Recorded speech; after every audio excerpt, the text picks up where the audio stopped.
만나 뵙게 돼서 반갑습니다. 오랜만에 뵙습니다. 오늘 환경주일에 저를 불러주셨는데요.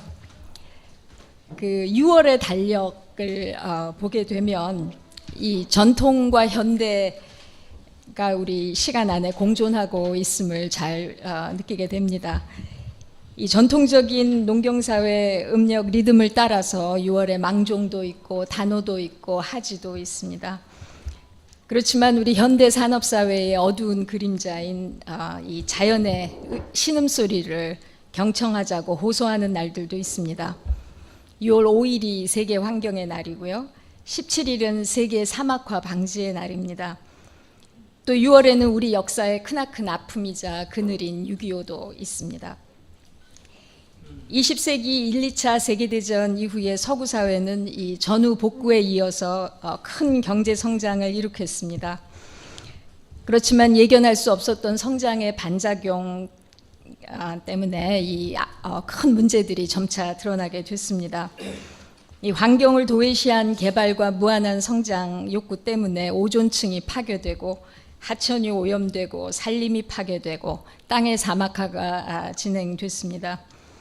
지구 환경 문제가 심각해지니까 1972년에 그 6월 5일에 UN 인간 환경 회의가 최초로 국제사회에서 최초로 스웨덴 스톡홀름에서 모이게 됐습니다. 이 국제사회가 지구 환경 보존을 위해서 공동의 노력을 해야만 한다고 다짐을 했던 이 첫 번째 회의를 기념하면서 6월 5일 세계 환경의 날이 제정되었습니다. 오늘 우리가 드리는 환경주일 예배는 이 세계교회가 유엔과 정신적 호흡을 같이 하면서 드리는 그런 예배라고 하겠습니다.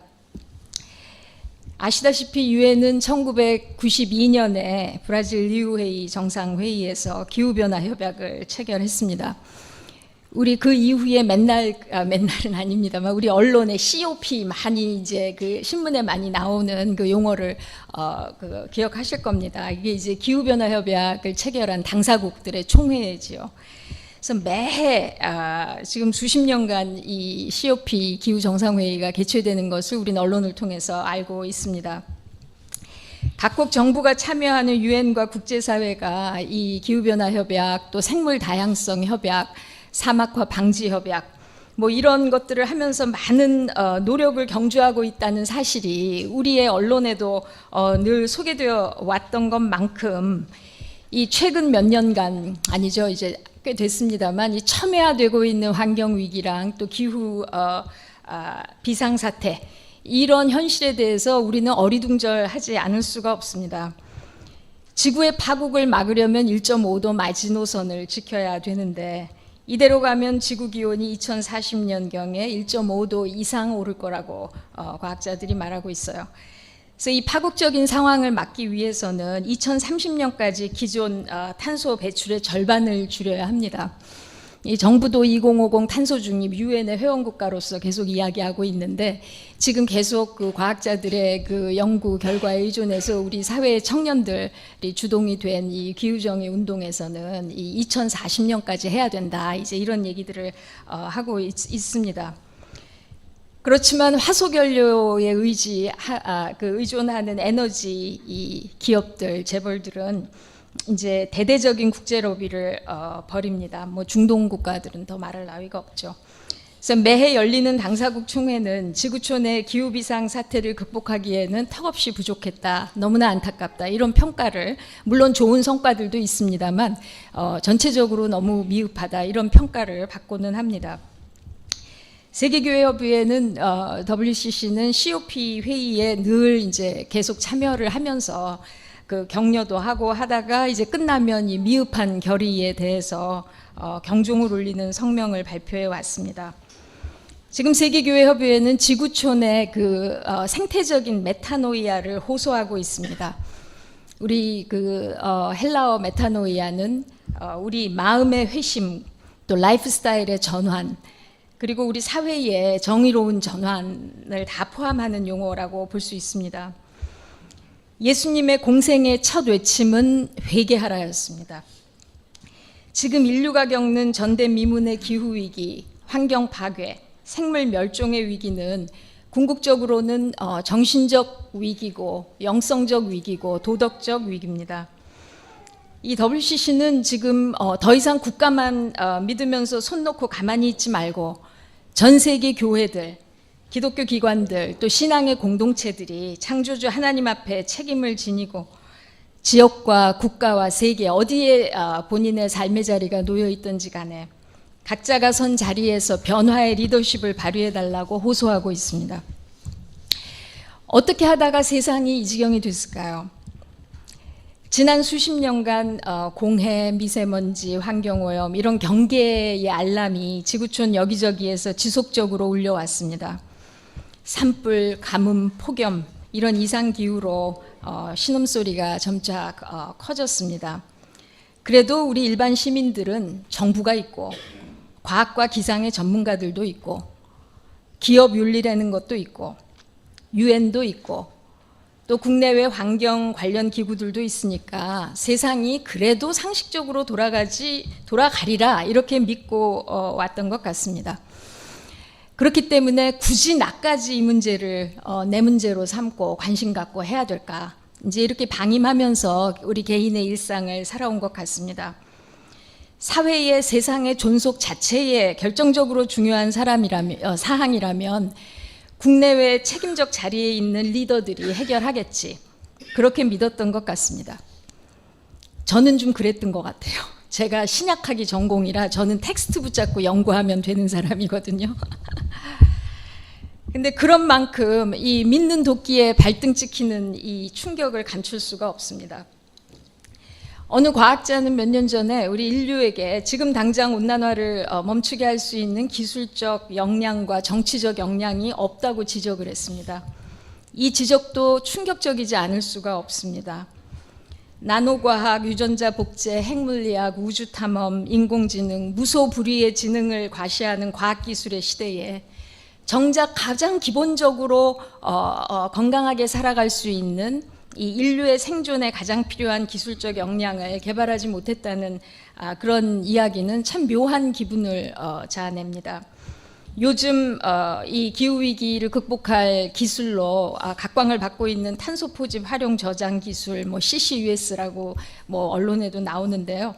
그래도 찾아보면 아직 갈 길이 먼 형편이다 이렇게 나오고 있습니다. 그래서 지금 당장 그것만 믿고 있으면 안 된다는 거죠. 지난 20세기 엄청난 민중의 희생을 딛고 많은 나라가 민주주의를 이루어 왔지만 정작 인류의 생존을 보장하는 정치적 역량을 갖추지 못했다는 지적 역시 무언가 허를 찔린, 그것도 단단히 찔린 느낌입니다. 이 기후위기를 인류가 지구를 향해 벌인 제3차 세계대전이다 이렇게 비유하는 분도 있는데요. 이 우리나라도 지금 탄소 기반 산업이 너무 아직 비율이 커서 참 큰 고민입니다. 이 탄소 기반 산업에서 탄소 폭탄, 이 표현을 아예 탄소 폭탄으로 사용을 하고 있어요. 그래서 탄소 폭탄을 계속 터뜨리고 있기 때문입니다. 근데 실제적인 폭탄이나 엄청난 화학 물질을 사용하는 전쟁과 군사 훈련은 생태 학살의 아주 주요한 원인이 됩니다. 기후 재앙 시대에 전쟁과 군사적인 충돌로 갈등을 해결하겠다 하는 이런 자세는 우리 전문 용어로 네크로필리아라는 용어도 있죠. 죽음에 대한 사랑, 이런 것이 집단적으로 발현되는 현상이라고 볼 수밖에 없습니다. 이 대한민국은 한국전쟁 이후 70여 년간 산업화와 민주화를 동시에 이룬 아주 세계적으로 굉장히 예외적인 그런 나라입니다. 숱한 희생을 치르면서 앞만향의 경제성장을 매진해 왔는데요. 그러다 보니까 지금 경제대국 반열에 끼기는 했습니다. 그렇지만 바로 이 세월 동안 지구촌이 죽음에 이르는 병을 앓게 되는데 우리가 기여해 왔다는 사실은 미처 깨달을 여유가 없었습니다. 이제서야 경제대국이라는 지위가 과잉 개발 국가고 이 탄소 채무 국가라고 하는 그런 그림자를 함께 지니고 있다는 사실을 발견하게 됩니다. 제가 젊었을 적에 어떤 세계 무슨 청년, 기독 청년, 무슨 신학생 이런 회의에 가면 좀 우리는 어려워도 이렇게 제가 마음이 주눅이 들지는 않았던 것 같아요. 근데 이제 이런 회의에 가면은 저는 그 태평양에서 오는 우리 청년들, 그 나라가 없어지잖아요, 이제. 이 빙하들 녹아가지고서 이 수면이 올라가가지고 나라가 없어지고. 이런 청년들과 교회 그 여성 신도들과 목사님들 얼굴을 뵈면 너무 미안하고, 어떡하지? 이제 이런 마음이 들고 돌아와서 이 약자들을 위한 엘리베이터는 전철에 있어야지 되는 거지만 이 뭐 건강한 사람들까지 그 에스컬레이터로 다 우락내리락하게 만들어 놓은 이 시스템 있지 않습니까? 어느 전철역에 가보면요, 옆에 에스컬레이터 옆에 계단 위에 이 계단으로 올라가면 몇 분 더 사실 수 있고 몇 분 더 건강해질 수 있고 이제 이렇게 해놨어요. 그래서 이게 뭐지? 우리는 왜 이거를 개발했지? 이제 이런 그 생각을 하고는 합니다. 그래서 지금 우리 정부도 그렇고 ESG를 열심히 하는 여러 기업들도 그렇고 우리 모든 사회가 지금 탄소 중립 2050 탄소 중립 로드맵을 말은 하고 있습니다. 그렇지만 이 로드맵에 의하면 내년이 탄소 배출 정점의 해가 돼야 됩니다. 이 말은 다시 말하면 내년까지 우리 산업과 경제 규모가 지금보다 더 많은 탄소 배출을 하지 않는 구조로 전환되어야 된다는 겁니다. 바로 내년이에요. 이 과제가 과연 지금 우리 사회에서 얼마나 진행되고 또 실현되고 있습니까? 2050 탄소 중립 로드맵을 실현하기 위해서는 시간이 얼마 남지 않았습니다. 우선 속도를 내야 됩니다. 요새 우리 이제 기독교 환경운동연대에서 오래전부터 이 그린 엑소더스 운동, 이 탄소 중립 운동, 기후 정의 운동 참 표현이 좋습니다. 이 그린 엑소더스, 이제 그린 녹색 출애굽을 하자. 근데 이 운동의 속도를 내야 되는 현실입니다. 우리 고소갑축 근대화랑 경제 성장의 속도 때문에 많은 부작용을 우리가 경험했기 때문에 저는 지금 슬로우 시티 운동 이런 거가 참 좋고 그 속도 이러면은 참 마음에 부담이 와요. 그런데 문득 이런 생각이 들었습니다. 회계의 속도는 빠를수록 좋구나. 탄소 중립을 이루기 위해서는 우리 모두의 참여와 지혜가 필요합니다. 이 정부의 정치적 의지, ESG 하시는 기업들의 의지 다 중요한데요. 그 국가와 시장에만 맡겨둘 일이 아니기 때문에 사회 각 분야와 시민사회와 특히 교회의 의지가 필요합니다. 지금 교회에서는 그 녹색교회 풀뿌리 운동들이 번져가고 있습니다. 우리 모두 걸어가야 할 길을 먼저 걸어가고 계신 분들을 뵙게 되면 얼마나 감사한지 모르겠습니다. 지속 가능한 사회를 만들기 위해서 묵묵히 본인이 할 수 있는 최선을 다하고 계신 이 겨자 씨와 누룩 같은 분들을 여기저기서 뵈면 너무 감사하고 이것이 우리 희망의 씨앗이구나 이제 그렇게 느끼고는 합니다. 저는 지금 올해 3월에 아까 소개해 주신 분이 말씀을 드렸습니다만 2년 전에 그 11차 세계교회의 11차 칼주르 총회 때 신설하기로 결정한 그 기후정의와 지속가능 개발 위원회에 참석을 했다가 책임을 맡게 됐습니다. 근데 그 멤버들 중에 이 나이 많으신 그 미국의 여성 그 법학자가 계셨어요. 이분은 지금 그 핵무기 금지 확산 조약 같이 이 화석 연료 확산 금지 조약을 만들어야 된다고 하는 거, 그리고 이 돈 안 내고서 이 공기와 물을 마음대로 오염하면서 그 기업의 이윤을 추구하고 뭐 이러는 거는 기후 범죄라고 하는 이제 이런 것들을 국제적으로 소송 가능하게 하는 그런 운동들이 법조인들 사이에 국제적으로 있는데요.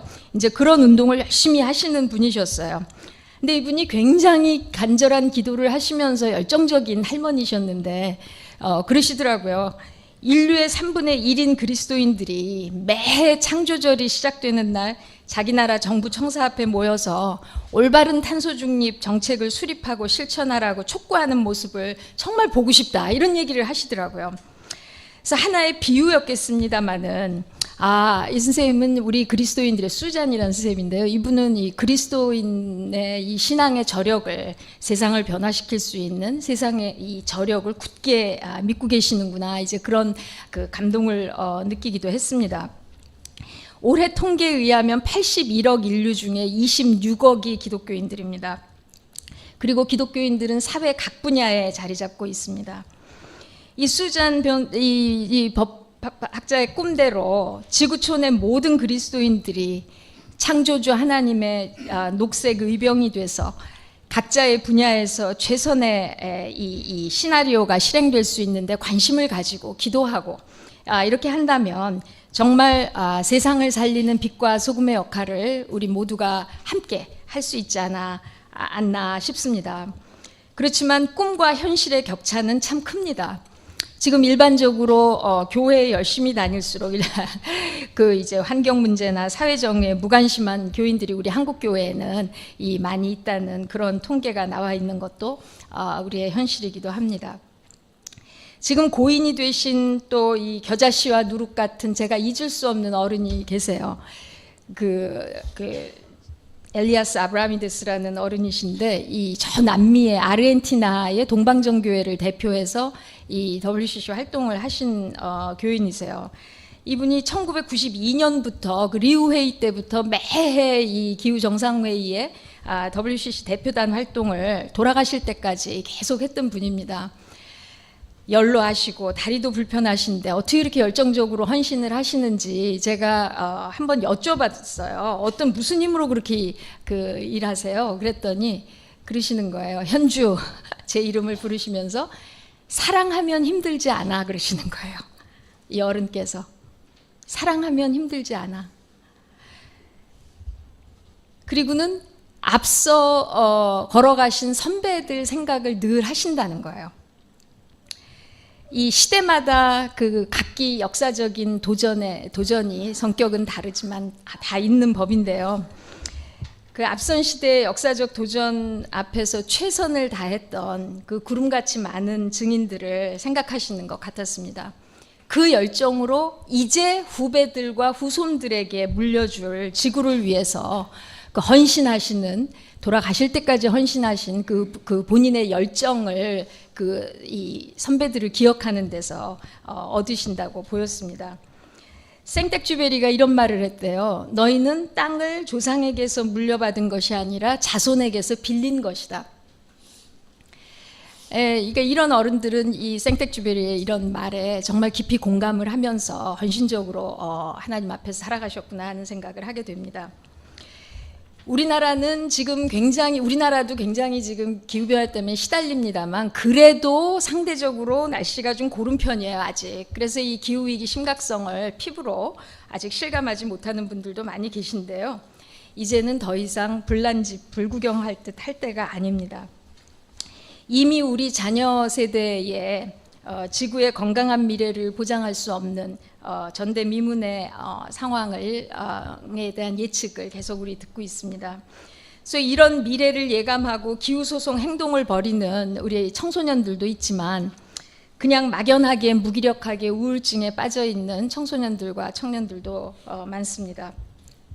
도대체 문제인 건 알겠는데 내가 어떻게 이 평범한 생활인인 내가 어떻게 이런 변화에 참여해야 되는지 구체적인 방법을 알지 못해서 막막하고 두렵다는 분들이 있습니다. 많이 계세요. 변화가 일어나야 되는 것은 알겠지만 지금 수십 년간 우리가 에너지 과소비 국가, 자동차 중독 국가, 또 인구 1인당 전기 사용이 세계 평균보다 곱절이나 많은 나라에서 저도 그 속에서 익숙해진 그 몸입니다. 여기에서 익숙해진 일상생활을 도대체 어떻게 바꿔내야 되는지 모르겠다는 분들도 있습니다. 성장 중독에서 살아왔기 때문에 탈성장이라는 말을 들으면 겁부터 난다는 분들도 있습니다. 불편한 진실을 직면하거나 아니면 미지의 세계로 나아가야 한다고 할 때 우리가 두려움을 느끼게 되는 것은 당연한 일이기도 합니다. 마틴 루터 킹 목사님이 인종차별 투쟁 과정에서 설교하신 아주 유명한 설교문들이 묶여서 사랑의 힘이라고는 책으로 우리말로도 번역이 되어 있습니다만 그 중에 두려움의 해독제, 우리 한글로는 두려움의 치유 이렇게 번역이 되어 있는데 원어를 보면은 이제 해독제로 되어 있습니다. 이 두려움, 우리 영혼에 이런 그 독이 되는 이런 두려움을 어떻게 우리가 극복할 수 있을까? 당시 50년대, 60년대 미국 사람들은 그 경제적인 두려움, 또 핵전쟁에 대한 두려움으로 시달렸습니다. 그래서 킹 목사님은 이 두려움을 치유할 수 있는 해독제를 4가지로 제시했는데 그 중에 사랑이 포함되어 있고 믿음이 포함되어 있습니다. 이 사랑의 힘, 이 믿음의 힘은 기후위기 시대에도 우리에게 반드시 필요한 영혼의 필수 양식이 아닐 수가 없습니다. 무엇보다도 우리에게는 이 사랑의 힘이 필요합니다. 우리 요한일서에 사랑 안에는 두려움이 없고 온전한 사랑이 두려움을 내어 쫓는다, 이런 말씀이 있는데요. 우리 예수 그리스도 안에서 우리가 걸어가는 이 사랑의 길은 연약하고 감상적인 사랑이 아니라 선으로 악을 이길 수 있게 만드는 창조적인 힘을 지닌 사랑입니다. 이 기후위기의 도전은 참 막연하고 규모도 크고 하지만 우리 신앙의 관점에서 차분히 생각해 보면 우리 기독교 정신의 뿌리와 기본으로 되돌아가라고 하는 그러한 부르심으로 느껴집니다. 예수께서는 내 마음을 다하고 목숨을 다하고 뜻을 다해 주 너의 하나님을 사랑하고 내 이웃을 내 몸과 같이 사랑하라고 하셨습니다. 우리 기후위기에 대응하는 노력은 결국 창조주 하나님을 사랑하고 또 자연을 포함한 내 이웃을 사랑하고 또 우리 후손을 포함한 나 자신의 생명을 사랑하는 그 길로 돌아가는 회개의 몸짓 아닌가 싶습니다. 또 우리에게는 믿음의 힘이 필요합니다. 지금 성령강림절 이제 지났는데요. 사실 성령강림절까지를 부활절, 교회력의 우리 부활절식이라고 하지 않습니까? 이 부활의 엠마오 이야기, 누가복음 24장의 이야기를 찬찬히 들여다보면 부활하신 주님을 체험하는 제자들의 마음에 일어나는 변화를 우리가 잘 추적해 볼 수 있습니다. 제자들은 예수를 처형한 예루살렘의 권력의 환멸을 느끼면서 트라우마 환자가 됐습니다. 그래서 예루살렘 쳐다보기도 싫어서 멀리 떠나고 있었습니다. 모든 게 허무했습니다. 예수님의 죽음과 함께 이 하나님 나라 운동도 다 헛된 실패가 됐다고 느꼈습니다. 그러나 부활하신 예수님은 이 의식하지 못하고 그냥 절망에 빠져 있는 제자들 곁에 이미 오셔서 말 없이 함께 걸어가고 계셨습니다. 예수께서 그들에게 말을 거셨어요. 그리고 침통한 그 제자들의 이야기를 듣고 나서 이렇게 마음이 무디냐 하시면서 성경을 풀어서 설명해 주셨습니다. 그러자 이 얼어붙었던 제자들의 마음이 녹아지고 뜨거워지면서 눈이 열리게 되고 이 낯선 분이 바로 예수 그리스도 주님이시라는 것을 알아보게 됐습니다. 믿음의 세계가 다시 열리게 됐습니다. 믿음의 힘을 얻자 이 쳐다보기도 싫어서 도망가던 예루살렘으로 뛰어갈 수 있는 그 에너지와 용기를 얻게 됐습니다. 두려움이 사라지고 정체성 혼란이 사라지고 내가 과연 무슨 일을 해야 하는 존재인가 하나님 앞에서 이런 깨달음이 새로워졌습니다. 하나님이 나에게 원하시는 일을 해낼 수 있는 그런 힘을 얻게 됐습니다. 믿음의 힘은 이 광활하고 불확실한 우주 속에서 우리가 그저 던져진 고와 같은 존재가 아니고 하나님의 자녀라는 것을 알게 해줍니다. 우리가 살든지 죽든지 예수 그리스도 안에서 영원한 생명을 누리는 하나님의 자녀라는 것을 알게 해줍니다. 믿음의 힘으로 우리는 두려움을 떨치고 일어날 수 있습니다. 믿음의 힘으로 우리는 생명에 대한 경외감과 이 신비에 대한 경이로움, 이런 질적으로 다른 인생의 깊은 차원의 뿌리를 내리면서 세상을 넉넉히 이기면서 굳건한 삶을 살아갈 수 있습니다.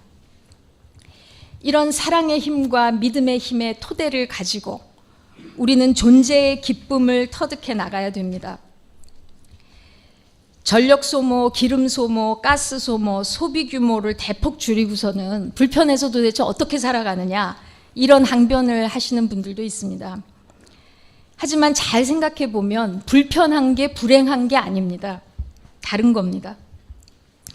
불편한 진실을 직시하고 선택하는 좁은 문은 멸망으로 인도하는 문이 아니라 나 자신과 우리 후손과 우리 모두의 생명으로 인도하는 문입니다. 그런데 생명으로 인도하는 좁은 문으로 들어가는 일에도 에너지가 필요합니다. 힘이 없으면 이렇게 들어갈 수도 없어요. 이 불편함을 선택할 수 있게 해주는 더 큰 에너지가 필요합니다. 지속 가능한 첫 세대가 될 수 있는 데에도 힘이 필요합니다. 이 지속 가능한 첫 세대로 살아가면서 이 지속 가능한 저항을 계속 할 수 있으려면 우리에게 힘과 에너지가 필요합니다. 이 에너지가 바로 존재의 기쁨입니다. 우리나라에도 오래전부터 소개되어 있지만 에리 프롬의 소유냐 존재냐 그 유명한 책이 있습니다. 프롬은 우리한테 이 소유 양식에 따라 살아가는 삶과 존재 양식을 따라 살아가는 삶의 차이를 깨닫게 해줬습니다. 과학자들은 요새 나오는 이야기를 보면 굉장히 놀라운 이야기들이 있어요. 이 지구라고 하는 존재가 있는 목적과 또 지구가 진화하는 이 목적 자체가 존재의 기쁨과 즐거움을 경축하기 위해서 있는 것 같다. 이 나비가 날아다니고 아름다운 무늬들이 온 지구와 자연 속에 놓여 있고 이 창조주 하나님의 기가 막힌 이 솜씨를 찬양하기 위해서 있는 것 같다. 이런 놀라운 이야기를 전해줍니다. 이 자연 만물과 친교를 나눈 아시시의 프란시스는 기쁨의 성인이었습니다. 악마의 가장 큰 승리는 우리 영혼에게서 성령의 기쁨을 빼앗아가는 거라고 이야기를 했습니다.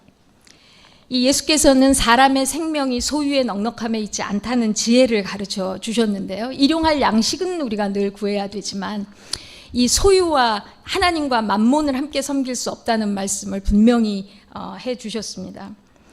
21세기 우리 지금 이런 우리의 탐욕 때문에 망가져가는 이 지구와 자연의 문제를 해결해야 되는, 그래서 우리가 정말 지속 가능한 첫 세대가 돼야 되는 역사적 과제 앞에 우리가 서 있는데요. 우리에게 이 인류의 사표가 되고 있는 이 프란시스는 이런 그 만몬의 노예가 되지 않는 길을 미리 걸어간 그런 신앙의 혁명가이기도 합니다. 기도의 사람이었던 프란시스가 누렸던 기쁨은 매일의 깊은 기도 생활에 뿌리를 내린 그런 기쁨입니다. 기도는 우리 영혼을 삼키려고 우는 사자같이 두루다니는 이 베드로전서에 이런 표현이 있지 않습니까? 이 사탄이 우리 영혼을 삼키려고 이 우는 사자같이 돌아다닌다는 표현이 있는데요. 이제 그런 마귀의 올무에 대한 저항입니다. 기도는 저항입니다. 이 세상이 우리를 하여금 하나님의 자녀로 창조받은 고귀한 존재이고 하나님이 정말 예수 그리스도 안에서 그렇게 지극하신 사랑으로 사랑해 주셨고 지금도 사랑하고 계시는 존재가 바로 나라고 하는 사실을 자꾸 잊어버리게 하는 것이 세상이지 않습니까?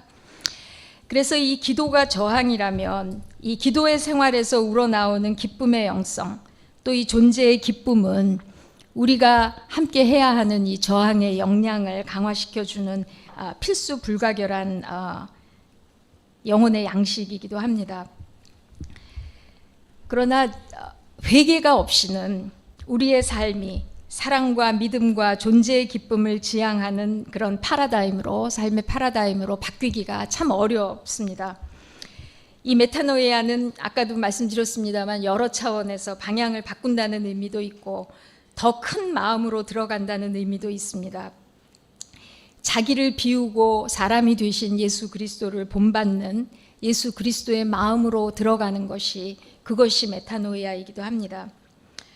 요즘 호모 데우스, 신이 된 인간을 이야기하는 시대입니다. 바벨탑을 쌓는 인간이 하나님의 전능성을 모방하는 무한한 힘을 갖고자 전력 질주하는 그런 시대입니다. 탐욕과 교만과 무절제가 아무렇지도 않은 그런 시대입니다. 누릴 수 있는 것은 다 누려라. 버스에 그런 현수막을 붙이고 다니는 이제 그런 시대입니다. 그러나 하나님은 첫 번째 아담에게 너는 흙이니 흙으로 돌아갈 것이니라고 말씀하셨습니다. 흙으로 돌아갈 인간은 호모 데우스가 아니라 호모 휴무스입니다. 이 휴무스는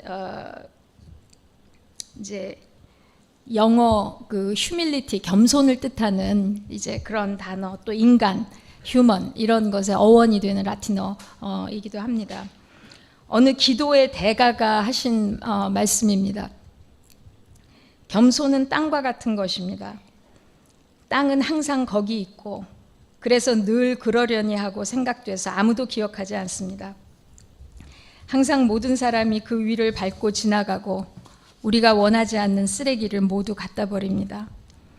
땅은 조용히 모든 것을 받아들이면서 모든 쓰레기를 부패시켜서 변화시키고 그 부패로부터 생명과 새로운 창조의 가능성으로 바꿀 그런 힘을 가지고 있습니다. 영국 BBC 방송에서 기독교 그 설교도 하셨던 앤토니 블룸이라고 하는 이제 주교가 하신 말씀인데요. 우리 마이스터 에크하르트가 그런 말을 했다고 합니다. 우리 영혼은 더하기가 아니라 빼기에 의해서 성장합니다. 이 교만에서 겸손으로, 에고에서 에코로, 또 개인주의에서 이 연대하는 삶으로 전환하는 이 회개를 통해서 사랑의 힘, 또 믿음의 힘, 또 존재의 기쁨의 힘, 이런 힘들이 가득한 삶을 살아갈 수 있는 그런 길이 열릴 수 있습니다. 온 피조물이 신음하며 하나님의 자녀들이 나타나기를 기다리고 있다는 로마서 8장의 말씀은 오늘 우리 이 시대에 정말 적합한 말씀입니다. 결국 나 자신이 그 탄식하는 피조물이 기다리는 바로 그 하나님의 자녀가 될 것이냐, 이런 실존적인 물음 앞에 우리는 서게 됩니다. 우리 각자의 결단이 필요한 카이로스입니다. 저는 요즘 뭐 한국교회여성연합회라든가 뭐 여전도연합회 그 총회 때 그 설교를 할 기회를 주셨어요. 재작년, 작년에. 그때 이제 저가 기회가 있을 때마다 드리는 말씀이 인생 정리하자는 말씀이에요. 다른 뜻이 아니고 우리 인생의 가치관과 일상생활의 우선순위를 좀 차분히 정리해보자는 말씀을 계속 드리고 있습니다. 이 창조 세계를 회복하는 하나님의 자녀로 살아가기로 결단한다는 것은 우리 에리 프롬이 사랑은 관심이라고 그랬는데요. 정말 관심을 가지고 이 문제를 위해서 기도도 하고, 지금 사실 이 시대가 우리에게 요청하는 가장 큰 변화 중에 하나는 기도 생활입니다. 우리가 그냥 언어로만 하는 기도가 아니라 우리 성경은 듣는 말씀이고 자연은 보는 말씀이라고 우리 그 신앙의 선배들이 쭉 얘기를 해오셨는데요. 정말 이 자연 하나를 보면서 깊은 관상의 기도를 하는 지금 이런 기도 생활의 깊은 전환이 일어나고 있습니다. 그래서 이 관심 가지고 기도도 하고 좀 생각도 하고 짬짬이 이렇게 좀 찾아도 보고 또 공부도 하고 또 대화와 토론도 하고 필요하다면 참여도 해야 되는 것입니다. 근데 지금 우리 하루의 시간을 24시간을 지금까지 살아온 관성대로 그렇게 중요하지도 급하지도 않은 일로 다 써버리고 이제 모든 사람들이 다 그렇게 살아가게 되면 우리 모두에게 정말 중요하고 급한 문제인 이 기후 위기 문제를 해결하기 위한 그 에너지, 그 성찰과 대화, 연대와 실천을 위한 시간, 또 풀뿌리 동력을 만들 수가 없기 때문에 저는 기회가 주어질 때마다 이런 호소를 하고 다니고 있습니다. 마틴 루터 킹 목사님은 고난의 한복판에서 나에게는 꿈이 있다고 하셨어요. 우리도 꿈을 가지고 기도하면서 실천해야 될 때입니다. 우리에게 참 예언자적 상상력이 필요합니다. 몇 년 전에 BBC에서 우리 한국에 대한 프로그램을 한 게 있었는데요. 정말 서로 사랑하는 할머니하고 손녀가 지금 상황을 바라보는 정반대의 시각을 얘기하는 그런 BBC 프로그램이었어요. 할머니에게 지금 대한민국의 성공은 너무 행복하고 좋은 그런 거고, 이제 손녀는 지금 우리나라 기후 악당 국가 아니냐, 이제 이런 그 관점에서 그 이야기를 하는 그런 BBC의 그 프로그램이었습니다. 그래서 거기서는 과연 대한민국이 한강의 기적을 이룬 영웅이냐, 아니면 기후 악당 국가냐, 그러면서 우리 대한민국의 저력을 믿는 그런 멘트를 해주더라고요. 과연 이 탈탄소 시대에 아마 그런 표현이었던 것 같아요. 그린 미러클, 한강의 기적을 이루었던 대한민국이 녹색 기적을 일으킬 수 있을지 이제 지켜보고 싶다. 이제 그런 이야기를 했습니다. 이 참 최악의 위기는 최선의 기회도 될 수 있습니다.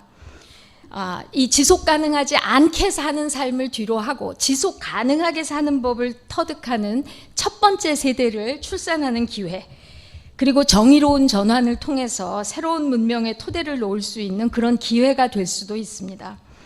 이 기후위기를 극복해가는 과정이 이 국가안보를 넘어서는 인간안보, 또 지구촌의 평화, 지속가능한 경제, 또 풀뿌리 민주주의를 강화시키는 기회가 될 수도 있습니다. 우리가 이 마음과 지혜를 모아서 함께 일하면 그동안 우리 한국의 교회와 사회에 누적되어 왔던 많은 적폐를 이 일석십조로 해결할 수 있는 그런 은총도 맛보게 될 수 있을 거라고 생각이 듭니다. 이 기후정의를 수립하는 과정은 그동안 우리가 좀 약했던 신뢰와 소통이라고 하는 사회적인 자본을 풍성하게 하는 과정입니다. 또 사회적 안전망을 견실하게 하는 과정이기도 합니다. 또 교회 공동체들이 각각 실천 과제를 함께 발견하고 찾아가는 그런 과정이기도 합니다. 세계교회는 교회 이름을 참 잘 지으신 것 같습니다. 우리는 지구와 인간을 살리는, 특히 우리 후손들과 우리 자손들의 삶의 터전을 살리는 그런 지속가능한 첫 세대가 되리라는 각오로 새 길을 걸어야 합니다. 세계교회 교인들이 아닌 분들도 다 새 길을 걸어야 되는 이제 그런 그 상황입니다. 이 새 길을 걸어가는 분들은 정호승 시인께서 노래하신 그 봄길이라는 시에서 노래한 인물하고 참 비슷하시지 않을까 싶습니다. 길이 끝나는 곳에서도 길이 있다. 길이 끝나는 곳에서도 길이 되는 사람이 있다. 스스로 봄길이 되어 끝없이 걸어가는 사람이 있다.